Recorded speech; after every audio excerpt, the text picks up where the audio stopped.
எனக்கு மிகவும் அன்பான நண்பு சகோதர சகோதரிகளே, ஒவ்வொரு நாளும் உங்களை சந்திப்பதற்கு அதிக சந்தோஷம். நீங்கள் எங்களோடு கூட இணைந்திருப்பது எனக்கு பெரிய ஆசீர்வாதம், பெரிய பலன். கர்த்தர் உங்களை ஆசீர்வதிப்பாராக. கர்த்தர் நாளை ஆசீர்வதிக்கும்படிக்கு நமக்கு கொடுத்திருக்கிற உன்னதமான வாக்குத்தத்தம் என்ன என்று பார்ப்போம். அது ஆதியாகமம் 17:2, உன்னை மிகவும் திரளாய் பெருக பண்ணுவேன் என்று கர்த்தர் வாக்கு கொடுக்கிறார். ஏதோ மிகவும் திரளாய் பெருக பண்ணுவார். நீ இருக்கிற ஸ்தானத்திலிருந்து திரளாய் பெருகுவீர்கள். நீங்கள் படிக்கிற படிப்பில் திரளாய் பெருகுவீர்கள். வேலை செய்கிற வேலை ஸ்தலத்தில் திரளாய் பெருகுவீர்கள்.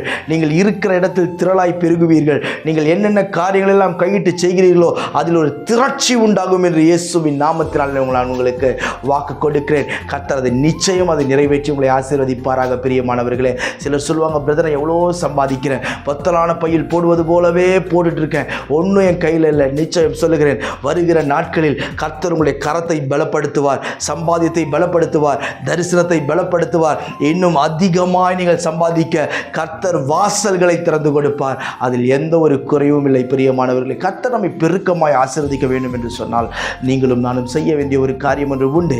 ஆதியாகமம் 17:1 சொல்லுகிறது, நீ எனக்கு முன்பாக நடந்து உத்தமனாய் இரு என்று கர்த்தர் ஆபிரகாமை பார்த்து சொன்னார். நான் ஆசீர்வதிக்க ரெடியா இருக்கிறேன்ப்பா, உன்னை உயர்த்துவதற்கு ரெடியா இருக்கிறேன், உன்னை பெருக்க செய்கிறது எனக்கு 10 செகண்ட் வேலை, உன்னை பெருக்கமாக நிலைநிறுத்துவது எனக்கு கொஞ்ச நேரம் வேலை.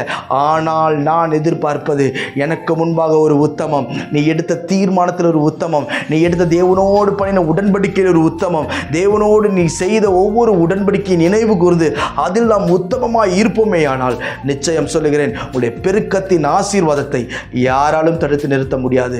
மேன்மையாக இருப்பீர்கள், கனப்படுத்தப்படுவீர்கள், உயர்த்தப்படுவீர்கள். நான் உங்களுக்கு ஜெபிக்கிறேன். பரலோக பிதாவே, இந்த வார்த்தை கேட்கிற அன்பு சகோதர சகோதரிகள் ஒவ்வொருவரும் ஆசீர்வதியும், மேன்மையாய் நிலை நிறுத்தும், கனப்படுத்தி நிலை நிறுத்தும், விரும்புவதை கொடுத்து ஆசீர்வதியும், தடைகளெல்லாம் நீக்கும், அற்புதமாய் நடத்தும். ஆண்டவரே, உன்னதமான தேவனுடைய பலன் பிள்ளைகள் ஒவ்வொருவரையும் அலங்கரிக்கட்டும், விரும்புவதை கொடுத்து ஆசீர்வதியும், தடைகளெல்லாம் நீங்கட்டும். ஆண்டவரை, ஒரு விசை கூட மனம் இறங்கி அற்புதமாய் நடத்தும். ஆண்டவரே, குறைவுகள் எல்லாம் நீக்கும், அற்புதத்தை செய்யும். இயேசுவின் நாமத்தில் ஜெபிக்கிறேன், ஜீவனுள்ள பிதாவே.